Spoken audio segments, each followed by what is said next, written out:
nagpaalam po siya sa amin noong October 12. Kinabukasan po namin siya hindi makontak. Eventually, nalaman yung may boyfriend siya, di ba? Sino itong nalaman yung karelasyon niya? Si Opo. Police Major Opo. Alan Avena de Opo. Castro. Naka-receive po ako ng chat attest. Alam ko po kung sino ang kikitain niya. Si Police Major Alan de Castro daw po. Mga respondent o yung akusado, ito sila Major de Castro, Jeffrey Magpantay, ay ma-issuehan ng subpoena for them to answer sa hablang inihain namin laban sa kanila po. Magandang hapon po, Tay. Magandang hapon po. Kay sister. So kukuha tayo ng update. Si Mary ang nakatutok na reporter. Nandito si Mary ngayon, kaya pala nandito sa studio. Sa PNP side, ano nang resulta sa ginagawang investigation? Ang nangyari po kasi Idol Rafi, doon po sa sinasabing may nakakita nga daw po na may naglipat ng katawan daw po ni Catherine na may mga dugo daw po sa isang SUV na kulay red. Opo. At pina-DNA na po ng kapulisan po natin yung SUV at meron na daw pong resulta ng DNA. Meron din pong na-recover doon ng hair strands, Idol. Unawa ko po doon sa imbestigan ng CIDG, parang nakita na po yung pangalan noong may-ari noong pulang sasakyan. Pero parang wala naman pong sinasabi pang iba, basta wala po siyang plate number. Yun po ang Yung pagkakaunawa kaunahan pong ko. may-ari po nung sasakyan. Colonel Jean Pajardo, spokesperson ng PNP. Magandang hapon po, Colonel. Magandang hapon po, Sir Rafi. Opo, Colonel, ano na pong pinaka-latest dito po sa kaso ni Miss Catherine Camilo, yung beauty queen na nawawala? Nilabas na po ng forensic group yung resulta po ng ginawa po nila DNA filing doon po sa mga hair strand na na-recover po doon po sa Red Honda CRV at lumalabas po sa kanilang DNA profiling na yung hair strand po nag-match po sa DNA profile po ng magulang po ni Miss Catherine Camilon po. Ayun, okay. Pati yung blood? Yung hair strands pa lang po. So, ibig sabihin, napakalaking probability na yun po ay kay Catherine Camilon. Ang tanong ko lang po, paano ho kayo nakapag-recover ng hair strands doon sa Red CRV na yon? At sino po may-ari ng Red CRV na yon? Kung malatandaan na sir, noong November 9 po ay meron pong reported na abandoned Red CRV dyan po sa may barangay Dumuklay, Batangas City at nai-report po ito sa CIDG at immediately ay pinuntahan po nito itong ilang lugar dahil nga meron na po tayong hinahanap na Red CRV dahil meron po witness na nagsabi at pumunta po sa media na sabi na noong October 12 po ay may nakita po sila ng tatlong akihan doon po sa area na nabanggit na Okay. may inilip po ang babae mula po doon sa Nissan Juke na pagmamayari po ng ni Catherine at inililipat po ito sa isang red CRV Honda.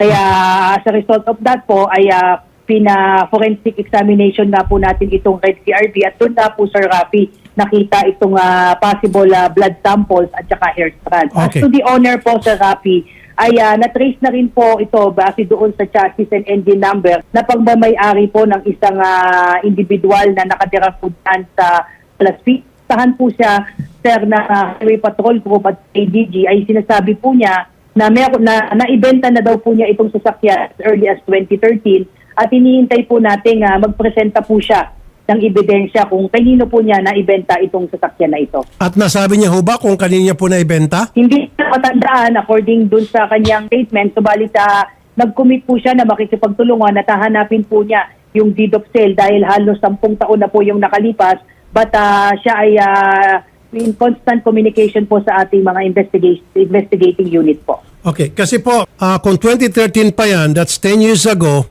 dapat every year kapag nagpaparegister, yung bagong may-ari, siya yung magpapresenta ng ID to prove ownership. Tama po sir, kaya meron din po tayo sir na sinampahan na isang individual for carnapping and as a result po ng ating investigation na siya pong current owner po nitong sasakyan at lumalabas nga po na hindi na ilipat yung pangalan na ito doon sa current possessor po. Na kinutuhan din naman natin sir for dahil po niya ma-explain how come wala pong mga dokumento na magpapatunay pag-aari po niya itong sasakyan po. Okay. So pwede mo makuha yung pangalan nung currently nakaregister sa kanya? Sa i-text ko mamaya, Sir Rafi, wala lang po ako, sir, na Okay. sir, na dokumento, pero Sige. ibibigay ko po yung pangalan, Sir Rafi. Yung registration mo ba expired? Yung car registration, yung plaka o current? Yung plaka, wala pong plaka, Sir Rafi, nung ma-recover po natin itong sasakyan na ito, pero na-trace po natin yung ownership based Okay, po sige doon sa chassis number. Yeah. Kukuha po ako ng update dyan, Sir Rafi, at bibigay ko po sa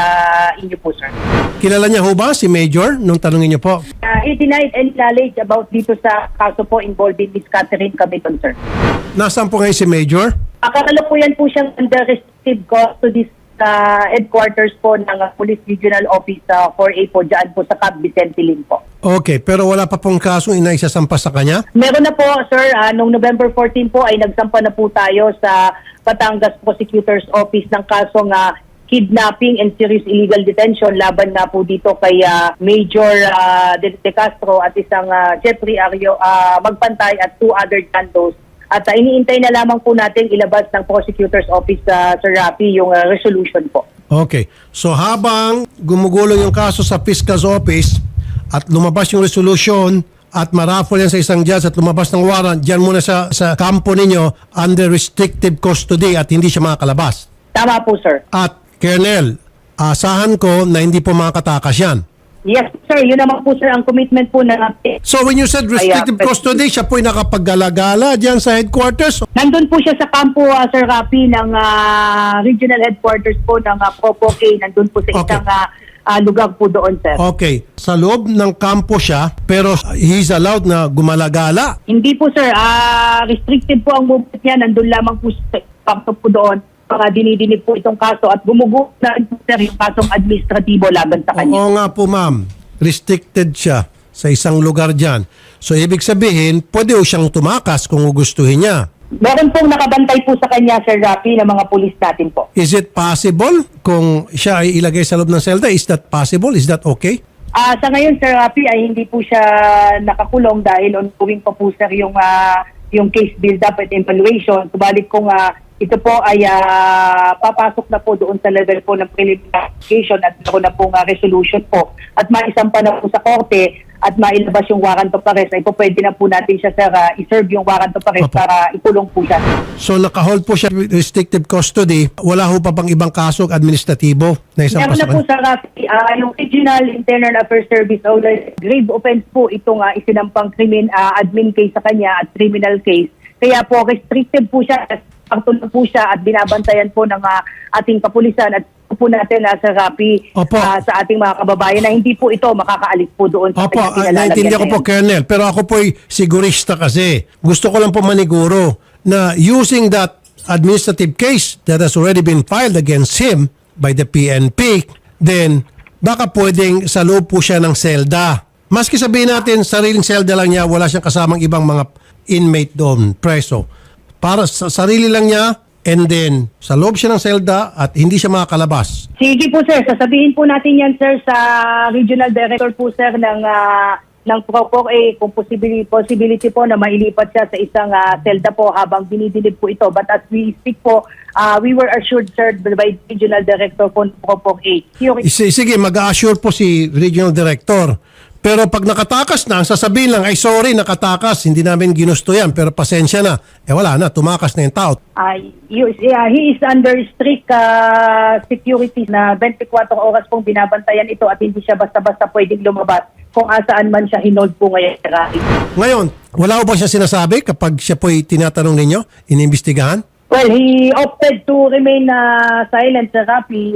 In fact, even nung pinatawag po siya ng ating Chief PNP ay mas pinili po niya na wag na lamang pong sagutin at sinasabi po niya, sir, na sasagutin na lamang po niya yung mga reklamong isinampa po sa kanya. Tama po, Colonel. Karapatan niya po yun. Hindi po natin pwedeng pilitin. Andito po kasi si nanay, tatay at saka yung sister. Meron kayong gustong itanong sa kapulisan natin kaya po kayo napunta rito kasi gusto niyo po makipag-communicate sa PNP. Ano pong gusto niyo itanong, Nay? Ako po, wala naman po ako ng ibang gustong malaman, sir, kundi yung mapadali po talaga ang pagkakita sa aming anak. Yun na lamang po talaga ang gusto namin ngayon dahil mahigit na nga pong 1 buwan. Wala ho talaga kaming alam na kahit na ano sa kanya. Okay, Tay, meron kayong gustong itanong sa police natin, sa PNP? Tay? Tulad po ng sinabi ng asawa ko na sana po makapagtulong na po sila para po madaling makita po ang aking anak. Okay, si sister, meron kayong gusto itanong? Ako po wala naman po ako masyadong tanong kasi po ginagawa naman din po nila yung kaya nila. Okay. Ang sa akin lang po, ang mahalaga lang po sa amin ay yung kapatid ko po na sana po malaman na po namin kung ano na po ba talaga yung totoong nangyari sa kanya. Colonel, alam ko tuloy-tuloy ang ginagawa niyong pag-iimbestiga. Sa patuloy niyong pag-iimbestiga, wala pa ho kayong lead kung nasaan po itong si Miss Catherine? Sa ngayon, Sir Rafi, ay wala pa po tayong nakukuhang matibay na ebidensya that will lead us to the possible location po ni Miss Catherine. Pero hindi po tumitigil sa Rafi yung PNP po sa investigasyon po na ito dahil gusto po naming mabigyan ng closure po itong kaso na ito. At gaya po ng pamilya sa Rafi ay umaasa pa rin po tayo na maki-recover po nating buhay si Miss Catherine Camilon po, sir. Okay.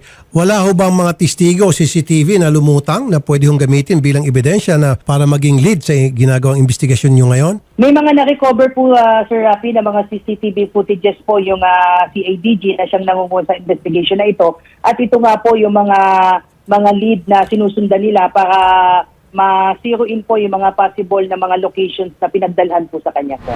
May nabanggit po kanina na magpantay. Ito pong Jeffrey Magpantay, sir, ay personal driver po ito ni Major De Castro. At ito rin po yung isa sa tatlong kalalakihan na positively identify po ng dalawang witness po natin na nagsakay sa isang dugoang babae palipat po doon sa CRB na red po. Si Magpantay po ay isang pulis din? Civilian po, Sir Rafi. Okay, nasaan po itong si Magpantay ngayon, ma'am?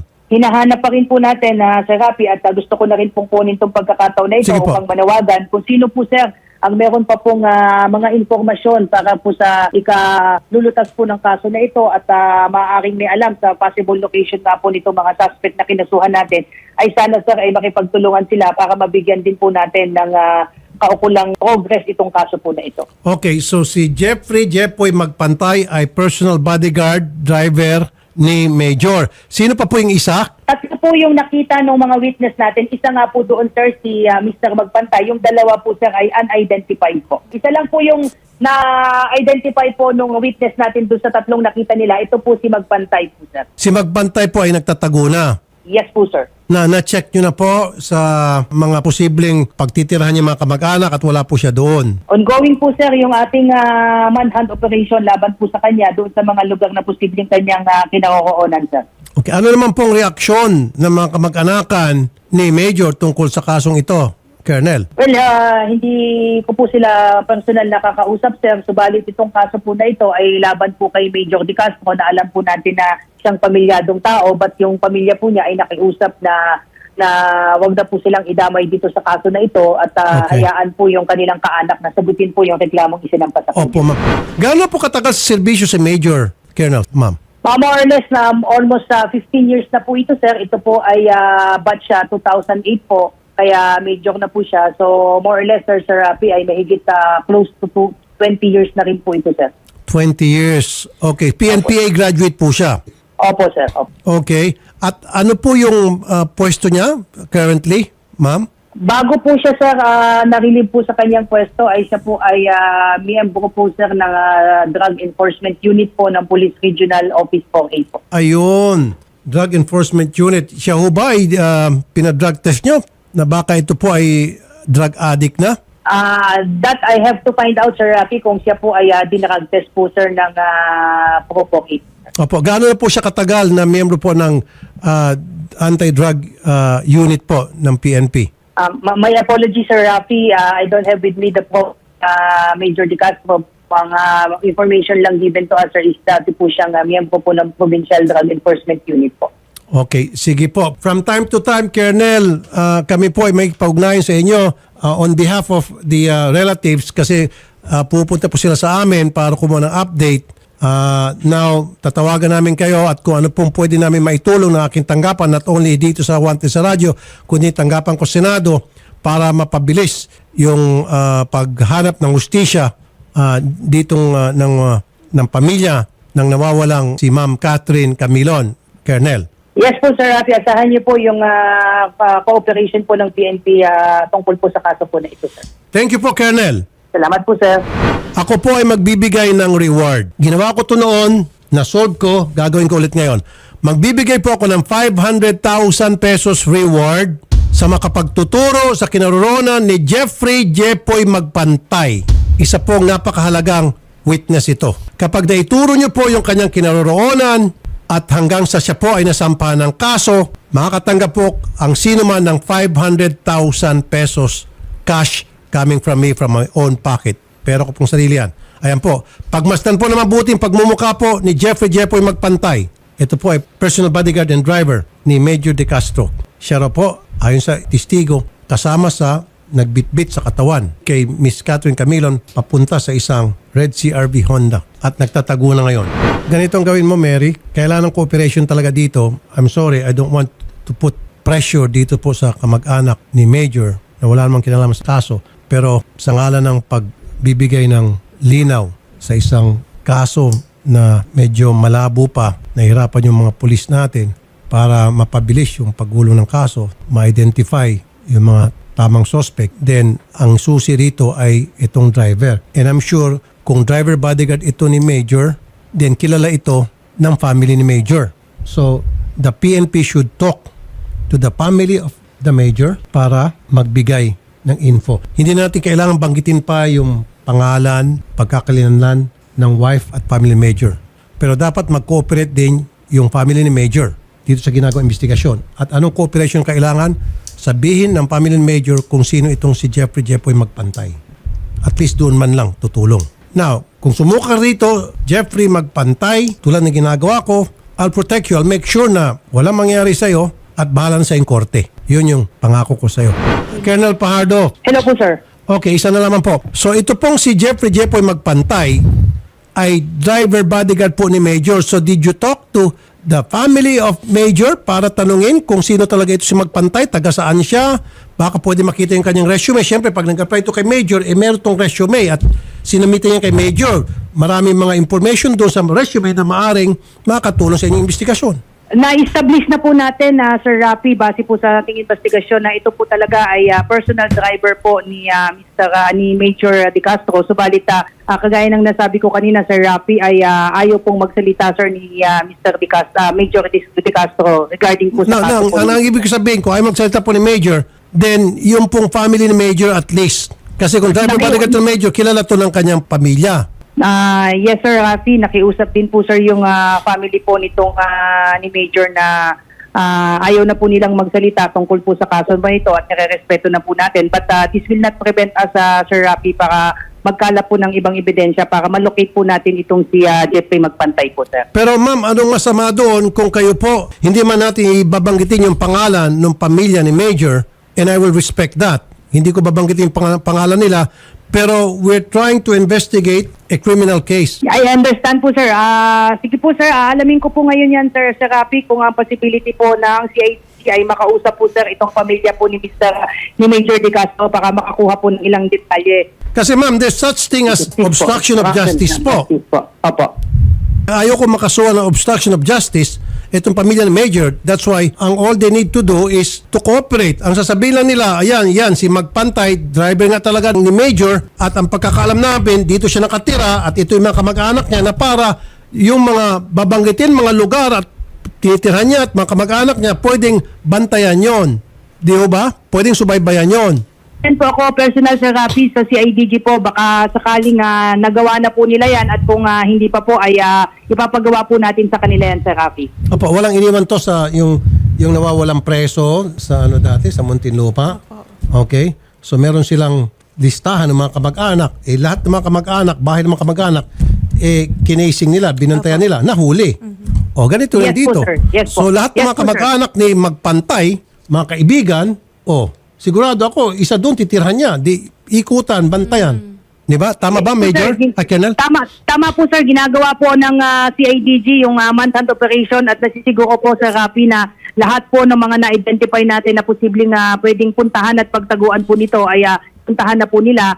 Pero yung suggestion niyo po, sir, ay na makausap po yung personal na nila na pamilya po, baka sakaling may makuha po ay aalamin ko po yan personal sa CIDG, Sir Rafi. Thank you po. Maraming salamat po, Colonel Jean Fajardo, PNP spokesperson. Mabuhay po kay Madam. Maraming salamat po, Sir Rafi. Good afternoon po. Ayan po, ma'am. Nagbigay na ako ng reward.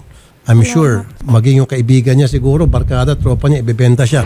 Ayan na, mga trops, 500,000 pesos, marami-rami din mabibili niyan. Lalo na magpapasko ngayon. Ibenta nyo na. Yan sinasabi, ibenta nyo ng buhay. Ito, literal, ibenta nyo ng buhay sa mga otoridad nang sa gayon, makatulong na kayo, di ba? Na makapag-solve ng case, makapagbigay ng justisya, nagkapera pa kayo. Isipin nyo lang, mga trops, hindi magpantay, ilang mga inumin ang pwede mabili niyan. Di ba? Pwede inumin tubig, soft drinks. Marami ang mabibili yan.